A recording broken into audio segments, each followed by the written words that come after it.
Hey, it's Jeff Cannata here with another NLB Mini. I'm just fresh back last night from PAX East in Boston, where I got to see too many games to even fathom. It was this massive, massive convention of gaming on the tabletop, video games, everything you can imagine. Really fun. My first time to Boston. And hopefully you've listened to DLC, where I got a chance to talk about a lot of the games that I was impressed by at that conference. But for today's NLB Mini, and actually all this week, I kind of want to take a little deeper dive on a couple of the more marquee titles to give you a more detailed explanation of my experience playing them. So today's game will be Evolve. Now, Evolve is coming from 2K. It's the team that did Left 4 Dead, and it definitely has a Left 4 Dead vibe. It's still a group of 4 people in a ostensibly survival competitive slash cooperative shooter type environment. But this time the 4 people, who each has a different class to play, is up against a big giant monster. And the twist here is that the giant monster is played by a 5th player. So it really is a cooperative game set inside a competitive game. And it's really this cool asymmetrical type of gameplay where you have 4 people that are all playing humans with different roles in a shooter, and you have a 5th player who's playing this gigantic lumbering monster in a third-person action game type environment. So let me explain what the experience that I had. I played as the monster, and when you first sit down to play as the monster, you have a chance to assign 3 action points into different skills. You can decide to put them all into one skill and level that up to its 3rd level, its highest level, and just focus on one skill, or you can diversify. My choice at the time, because I wanted to see the most features I could in this one place test that I got, was to put the points in 3 different places. So I purchased Flame Breath, which is always good for a monster, Hurling a Boulder. Oh, no, wait, no, I didn't hurl the boulder. That's the one skill I did not select.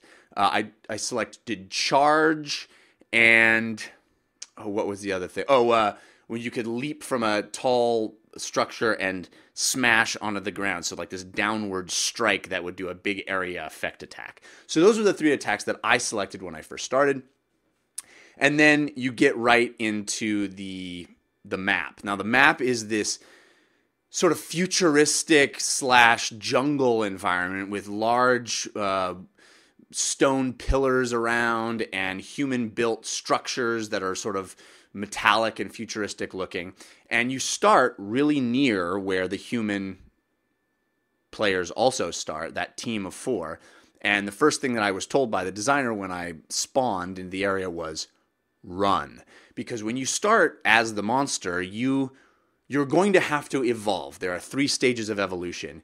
And your first state when you start the match is very weak in comparison to the 4 humans. So if the 4 of them start attacking you, you'll go down fast. So you got to get out of dodge, which is really interesting because you feel like this giant, powerful boss monster, ostensibly. But you are vulnerable, at least at the start. So the map is, it's all these twisting pathways with large sort of chasms.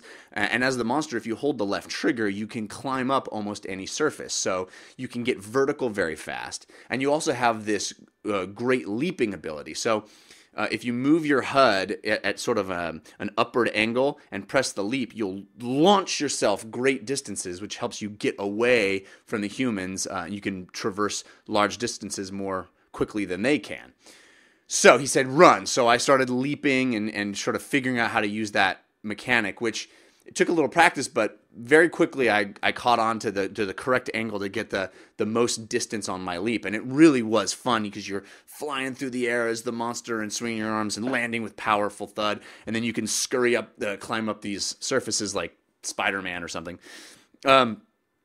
So I was trying to get away, and throughout the environment there are these other monsters, these other creatures roaming around, creepers from the Warcraft methodology, and those creatures are there to serve as food. Now there's varying power levels of these creatures, so you can get yourself into trouble if you start attacking powerful creatures and you're not evolved. So you want to kind of pick on the small creatures, kill them, and then you can swipe at them and you can use your fire breath and all that stuff, kill them, and then feast on their body. Now, feasting on their body requires time, and it allows the humans to sort of get on your trail and start chasing you.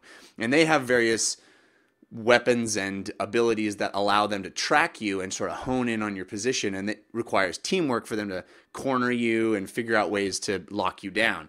They have a trapper, who can set a big dome that slowly closes in on you, or leash you with this tether, which I was getting leashed quite frequently, which was very frustrating because you have to turn and swipe and break the leash in order to move. So they can sort of try to trap you like a bunch of hunters in the forest, killing big game. Pretty exciting. And they can also, if you wander through certain areas, there'll be flocks of creatures that'll scurry and fly up into the sky when you pass them, which the humans can then spot in the distance and go, oh my gosh, there's a flock of birds over there. He must be over there. Let's go that direction. So there's these cool context clues as to how to find the monster. And as the monster, there's strategy and, I can't go over that way because there's birds there, or I got to kill these things quickly and find places to feast on them and then find places to evolve. So after you've eaten enough creatures, you have a chance to evolve, which will give you more health points, a stronger shield or shell or whatever you want to call it, and more of those action points to spend to upgrade your skills and make them more powerful. So once I had evolved once, he said, now you can start taking them on. So when they would come at me, I could try to separate them and not deal with them in a pack, but deal with them individually and try to corner them in certain areas and attack them with my special attacks, use flame breath and then charge at them and push them back and get one guy isolated so I could kill him so their medic couldn't heal. Really, really fun right away. Very tense as the monster because I'd get into situations where they'd sort of get me surrounded and tether me, and I have to break the tether and just try to get away and try to get my health back. Again, getting your health back is accomplished through feasting on those little creepers. So really fun, different. It's not just be the monster, kill the people. You have lots of different things you need to worry about and lots of different objectives that you need to prioritize and say, okay, well, am I far enough away from them to be able to work on upgrading myself and killing these other creatures? Oh no, here they come. I can hear them. It's really, really fun right away.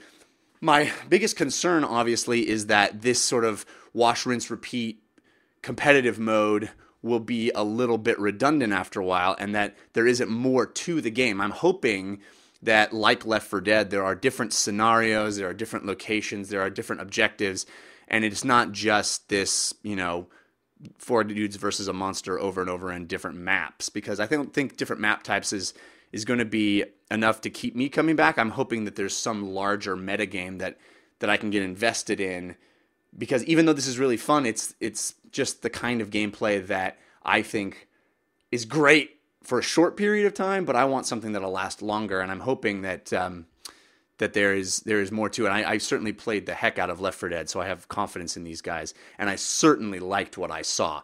So tune back in tomorrow for more of my PAX East deep dives, and I hope you can like and subscribe to this YouTube channel for more NLB minis in the future. Thanks a lot.